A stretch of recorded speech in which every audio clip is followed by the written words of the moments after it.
ça teuf, quoi. Ça teuf, blablabla. Et à une tranche d'âge où j'étais vraiment, tu te dis, je suis le roi du monde, quoi. Tu vois, ouais, je suis le roi du monde, le portier me reconnaît.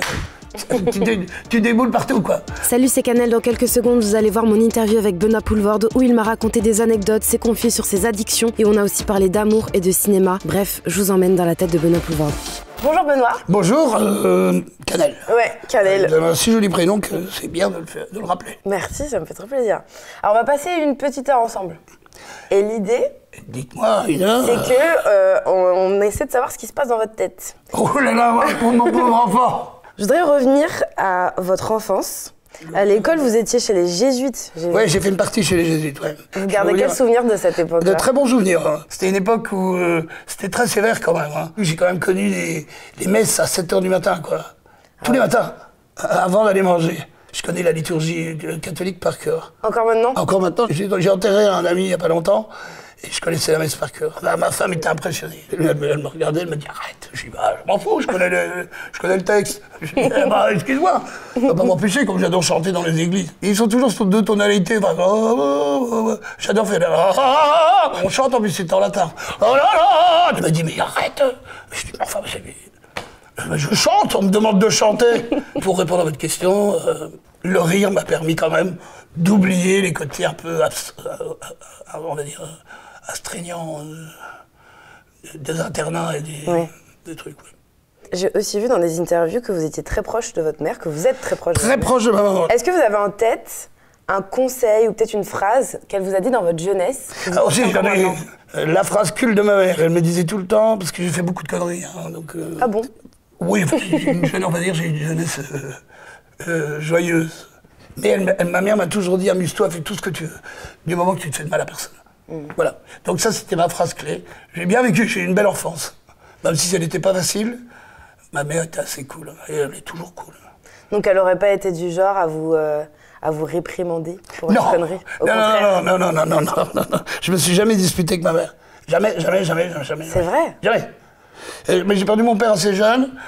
Donc ma mère a dit je vous aimerai pour deux, parce que j'ai un frère et une sœur. Et elle l'a fait. Et est-ce que vous avez l'impression que du coup c'est elle aussi, c'est cette éducation-là qui vous a permis de vous lancer dans le cinéma, dans l'art? Oui, c'est ça. Ma mère ne voulait pas que je fasse des études, j'en ai pas fait d'ailleurs, de comédien, parce qu'elle trouvait que c'était des métiers de bohémiens. Ah donc, ouais. Donc elle dit non, fais d'abord des vraies études. Il est vrai que j'ai eu une enfance mouvementée, donc peut-être qu'elle a dû se dire ça part pas gagnant. En 92, le grand public vous découvre avec C'est arrivé près de chez vous, dans lequel votre mère joue d'ailleurs. Maman joue dedans, ouais. Elle a joué 3 fois avec moi. Et tout de suite, c'est un film culte. Vous allez à Cannes. Ouais, première fois de ma vie. Bah, c'est comme ça que je venais dans le cinéma. Bah oui. Ouais, absolument. Quel souvenir vous gardez de ce premier Cannes? Le trajet en voiture. Vous étiez en voiture? On est parti en voiture avec 2 potes, parce qu'on était 16 dans un appartement à Cannes-la-Boca. Dans un appartement, on devait vraiment être 3, on dormait par terre, enfin bref. Et pour y aller, on était en voiture, et la voiture de Sean, elle passait pas outre la 3e, on était qu'en 3e, on ne pouvait pas aller plus loin que la 3e. Donc on a mis des plombes pour arriver à Cannes, et ça faisait en 3e, hein. Je me rappelle, c'est le trajet, il nous a paru une éternité. Et puis après, la fête. Bien sûr, les premières fêtes canadiennes. Oh là, parce que c'était gratuit. On ne devait pas rester 10 jours, on a dû rester 10 jours parce que le film a marché, on n'a jamais compris. Hein. Mais les 2 premiers jours, on s'est dit, on va prendre tout, c'est gratos. Donc, et à l'époque, ils écrivaient sur les cartons, un carton oublié, une soirée gâchée. T'as pas ton carton, tu rentres pas. Voilà. Donc c'était la bataille parce qu'on était 15. Tu vois, tous les gens qui nous avaient aidés, tout ça. Il fallait trouver 15 cartons. Donc en fait, le jeu consistait, jusqu'à ce que le film se mette à marcher, alors on n'a plus pu le faire, mais à trouver des cartons. Pour pouvoir aller dans toutes les soirées, parce que ça picole ça, quoi. J'ai perdu 7 kilos, moi. Ah bon? Ouais, tellement, on ne bouffait rien. Et j'ai dû retourner travailler après. Je dessinais à l'époque, oui. Okay. Je travaillais, je faisais des expos pour les enfants, pour expliquer la pollution aux enfants. J'ai dû retourner après Cannes. J'ai fait le mariole, j'ai rencontré des gens de cinéma et tout ça. Mais pour moi, c'était un monde... Vous pensiez pas que ça allait durer? Non, je pensais pas devenir acteur, c'était pas du tout mon but. Même après ce cas-là, même après le succès? Non, après, j'ai rencontré ma femme aussi. Hein. Donc après ça, je suis rentré, je me dis, je vais continuer à faire mes raquettes. Et on m'a proposé, j'ai dit, mais je ne suis pas acteur. Alors j'ai fait une pièce de théâtre, pour me prouver que j'étais acteur. J'ai écrit une pièce avec un ami, Bruno Belvaux, le frère de Rémi. Et j'ai tourné mon premier film normal, quoi, qui était Les Randonneurs. Et quand j'ai vu combien j'étais payé pour faire ce que je faisais, j'ai dit, oh bah, il n'y a pas de doute. Je suis acteur. Je vais devenir acteur. Et là, vous avez brièvement parlé de votre femme et je me posais la question, comment vous êtes en amour? Il faut lui demander à elle. Hein. Moi, je suis quelqu'un de très romantique, donc à mon avis, je suis plus amoureux qu'elle. Ok, romantique. Ah oui, moi, je suis un grand romantique, oui. Ma femme, c'est pas le genre à laisser des petits mots, quoi. Or que moi, j'en laisse toutes les 5 minutes. Ah ouais? Ma femme, c'est pas trop son truc. Comme par exemple, elle aime pas les fleurs, moi, j'adore les fleurs. Ah, c'est comme ça que ça marche. Quand on... Bah, alors, ça dépend. Il y a des gens qui disent qui se ressemblent, ça semble, ou quand tant de différences font que... Ouais, c'est vrai. Non, mais moi, par contre, je suis un grand romantique, même en littérature, pour tout, je suis quelqu'un de très... J'étais très fleur bleue, on va dire, plutôt qu'une petite... Voilà. Et maintenant, je le suis moi, c'est normal, hein, je suis vieux, donc à mon âge, je m'intéresse davantage à des trucs plus... Je me prépare à la fin, quoi. Oh bon, même à votre âge, on peut encore lire des trucs romantiques. Hein. Ouais, ça me fatigue plus facilement. Ça vous touche plus pareil. Ouais, j'ai plus de mal à me lancer dans des histoires de couple et tout. Ça me gonfle un peu en écriture. Tout à l'heure, vous en avez parlé rapidement, mais moi, j'ai trouvé une citation sur ça. Vous avez dit « Jeune, j'appréciais le repas et la bière gratuits, mais ça n'a duré qu'un temps, je n'aime pas les mondanités. » C'est vrai. Si je dis pas de bêtises, quand j'ai commencé à tourner vraiment des gros trucs, à ce moment-là, j'étais pile dans la tranche d'âge, je travaille, et puis après, ça teuf, quoi. Ça teuf, blablabla. Et à une tranche d'âge où j'étais vraiment, tu te dis, je suis le roi du monde, quoi. Tu vois, ouais, je suis le roi du monde, le portier me reconnaît, tu déboules partout, quoi. Et donc j'en ai bien profité, et puis après, ça a commencé à m'emmerder. À être avec des gens qui parlent de cinéma, qui vivent de cinéma. Et j'ai jamais pu vivre à Paris. Tout ce qui est réunion de gens de cinéma, ça me gonfle un peu. C'est un peu comme si les plombiers se réunissaient qu'entre plombiers. Je préfère rencontrer des gens qui font autre chose. Moi, je me rappelle quand j'en ai profité, c'était très agréable. Je m'amusais bien quand même. 9 fois sur 10, tu payes pas ton verre. Enfin, j'ai même connu une période où on me prêtait des vêtements, on me donnait des vêtements, alors que j'avais les moyens de me les acheter. Et il y a un côté, il n'y a rien à faire, tu te prends quand même pour le roi du monde d'un moment. À la fin, t'en as plus rien à foutre. Au début, j'adorais faire les plateaux télé. Okay. On me disait, j'étais un bon client, tu vois. On me disait, on se tutoie. Bah oui, allez, bah, on se tutoie. Et parce que je m'amusais vraiment. Vraiment, ça m'amusait, quoi. J'étais comme un gamin. Et puis petit à petit, j'ai commencé à m'emmerder sur les plateaux télé. Et donc ça se voyait. Alors comme je m'emmerdais, soit je me mettais à picoler, ou alors je commençais à avoir peur. Peur? Ouais, peur du plateau. Est-ce que c'est parce que peut-être justement, donc tu as dit que tu étais un bon client, tu disais peut-être qu'on attend forcément que je fasse la séquence. À mon avis, c'est ça, ouais. Alors, je disais toujours, c'est la moindre des politesses que de venir heureux si tu viens à la télévision pour parler avec des gens. Ouais. Mais à la fin, comme je m'ennuyais, je n'y arrivais plus. J'étais en dissonance avec moi-même, en fait. Parce que je dis, bah, si ça m'ennuie, n'y va pas. Mais parfois, tu ne peux pas. La promotion te fait comprendre, ça aide le film, nanani, nanana. Donc alors, j'ai commencé à avoir peur parce que je me dis, j'ai plus envie de faire le con. Ça ne m'amuse plus. Et à ce moment-là, j'ai eu ma période où je bois. Je bois pendant les entretiens, pas les entretiens. Bah, ici, j'aurais bien bu une bière, mais c'était pas bien grave. Mais j'ai fait des plateaux télé où je suis complètement pété, quoi. Par exemple, tout à l'heure, je vais devoir faire une émission que je n'ai jamais faite. Et ben, ça me fout les trouilles. Ah ouais? Ouais. Ça me mais fout est-ce que aussi c'est parce que t'as peur qu'on te piège dans les questions ou t'as... Non, ça, je m'en fous. Ça, me piéger. Non, c'est plus le côté représentation, un moment très court. Ouais, mais alors, peut-être que tu as raison sur un truc, c'est de piéger. Ça m'est arrivé assez souvent pour ce que j'appelle le caractère gras. On est dans une civilisation qui tire le caractère gras. Les gens ne lisent même pas l'article. On devrait obliger les gens à lire l'article. Ah ouais, ou de regarder les vidéos en entier. Ouais, regarder jusqu'au bout, en fait. Ouais. Peut-être qu'à la fin, je finis par avoir la pétoche de dire des âneries, puisque j'en sors quand même beaucoup. Hier, par exemple... je devais faire une émission télé hier soir, je l'ai faite, Et de nouveau, j'avais 2 heures à attendre avant d'y aller. Et j'ai réussi à trouver le temps de lire un livre. Sinon, d'habitude, les 2 heures, puisque j'ai peur, Tu rumines. j'aurais été siroté, me dire... Et là, j'ai réussi. Alors ça, c'est un cas de figure. Normalement, quand je suis chez moi, je suis très calme. Je lis beaucoup, je fume des clopes, je dessine, c'est tout, je fais rien. Parfois, je ne sors pas de toute la semaine, moi. Je fais mes courses et c'est tout.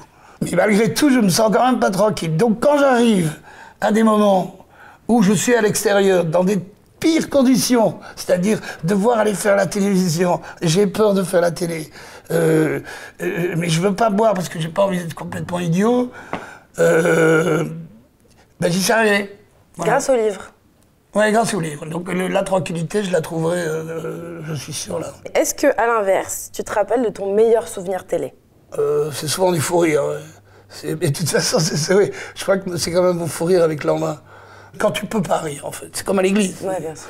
Si tu peux pas rire, là, c'est foutu. Mais je vais te raconter le pire de tous. J'étais à la télévision belge. Et c'était juste au moment de la sortie de C'est arrivé près de chez vous. Et on me dit, il faut que tu ailles... là, il y a un direct pendant les Jeux Olympiques sur la télévision nationale belge. Je connais rien au sport, mais et c'était une compétition de javelot. Javelot. Que je cause de javelot, moi. Donc le mec, il me dit, alors, bon ben, on va regarder la compétition de javelot, là, c'est excellent. Monsieur Poulvord, parce que vous ne connaissez pas, Poulvord, voilà, Poulvord. Ça vous intéresse, le javelot? Oh, non, j'ai pas pété un mot. À un moment, l'autre me retournait vers moi et me dit, bien, le tennis, on va bientôt avoir la finale. Vous aimez le tennis? Non. D'accord. À un moment, il en a plein le cul, hein, parce qu'il me les a fait tous. Hein. Mais vous aimez le sport en général ou... Non. Je te le jure, comme ça. Non, je vous assure que non. Aucun sport? Non. Bah, pourquoi vous êtes là alors? Bah, je ne sais pas, monsieur. Je te jure, j'ai dit, je ne sais pas, monsieur, je veux m'en aller, si vous voulez. Et je suis parti. Les gens ont dû se dire, parce qu'ils ne m'avaient jamais vu, les gens. C'est qui, ce mec? Bah non, on faisait la promo de C'est arrivé, le film n'était pas encore sorti en Belgique, donc ils ont dit, mais quel est ce connard qui est là pendant le truc, qui veut voir du sport? Non, je m'en fous du javelot. C'est mon pire souvenir. Et un de tes meilleurs souvenirs de tournage, peut-être? C'est difficile parce qu'en citer un, c'est oublier les autres. Ça dépend. Il y en a qui ont été pénibles, mais il vaut mieux pas parler des choses pénibles. Sinon, j'adore tourner avec François Damiens. Ah ouais? Oui, j'ai tourné beaucoup de fois avec lui. On m'a dit qu'avec François Damiens, vous aviez un jeu, quand vous vous appelez, de toujours rester dans un personnage. Ouais, toujours. Vous le faites encore? Ouais. Et normalement, quand on s'appelle, il ne m'appelle pas Benoît, il m'appelle Daniel. Et moi, je l'appelle Roland. D'abord, avant de parler, on fait au moins 20 minutes. Dis Roland, est-ce que je peux récupérer ma bétonneuse? C'est les ouvriers qui discutent et qui ne veulent jamais travailler. Je tenais à t'appeler pour te dire que je ne viendrai pas lundi. Je prends mon congé. Est-ce que tu peux récupérer les bottines de Karim? C'est le mec qui ne veut jamais bosser. Et notre patron s'appelle Dominique. Souvent on dit, moi je m'en fous, tu vas le dire à Dominique. Hein. Je m'en fous, hein, Dominique sera là. Hein. Et si Dominique, ben, je m'en fous, tu le diras à Dominique. Et nos femmes, tu peux pas savoir. Quand on est au téléphone, les filles, les deux femmes, la femme de France et la mienne, elles disent, oh là là, pendant 40 minutes, on va se taper. Et il y a un truc aussi qui est particulier dans ton métier, c'est que tu peux être un jour ultra encensé et le lendemain, tu peux être face à une déception ou ce qu'on pourrait appeler échec, mais voilà. Et je pensais à notamment la période de Podium. Je pensais à ça parce que j'ai vu une interview de Jean-Paul Rouve qui parlait de la déception que tu avais ressentie après Podium et le fait de ne pas avoir eu le César. Ah oui. Je sais pas si t'as vu. Non, j'ai failli l'avoir, on me l'a dit. Hein. On m'a dit que c'était à 40 voix. J'attachais vachement de l'importance à ça, au César et tout ça. Tu vois, tout ça, Roi du Monde, les paillettes, tout ça. Et c'était vraiment important pour moi de l'avoir. Enfin, je rêvais de l'avoir. Et ce qui est marrant, c'est que on m'avait prêté un super costard et tout, pour y aller. j'étais quasi sûr que j'allais l'avoir. Et j'ai pleuré, enfin, mais pas le soir. Hein. Le soir, j'ai fait des blagues, je me suis fait la fête, et quand je suis rentré dans ma chambre, j'ai pleuré. Ouais, j'ai pleuré comme un imbécile.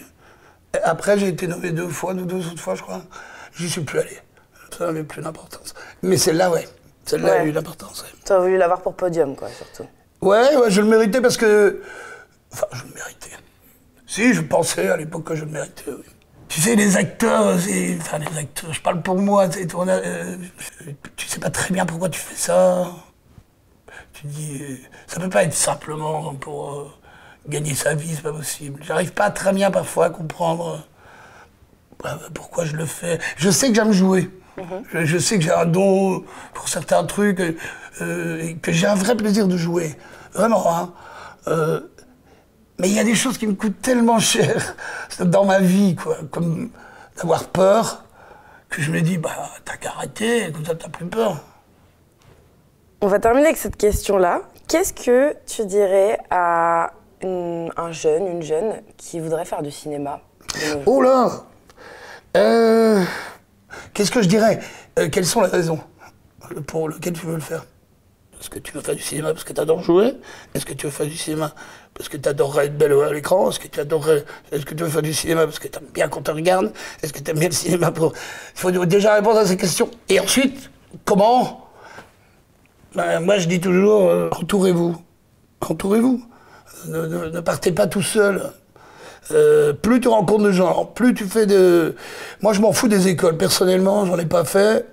Donc, ça ne veut pas dire qu'il ne faut pas en faire. Hein. Mais perso, je dis, si vous faites des écoles, c'est pas inintéressant, parce que déjà, tu t'entoures de gens qui ont les mêmes passions. Donc, quand on est jeune, ce qui est plus fondamental à mes yeux, c'est de profiter de cette énergie qu'un groupe peut donner, et des envies et des curiosités des autres.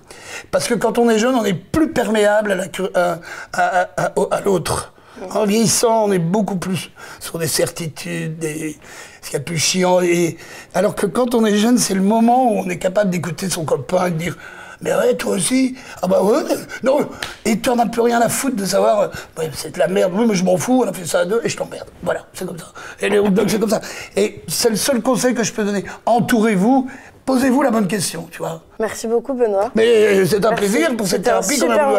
J'espère quand même que tu as passé un bon moment. Oui, c'est thérapeutique. Je te dois combien? Tu me dis, hein, parce qu'en général, tu payes. Ok, il faut que je prépare mes honoraires pour les prochaines fois.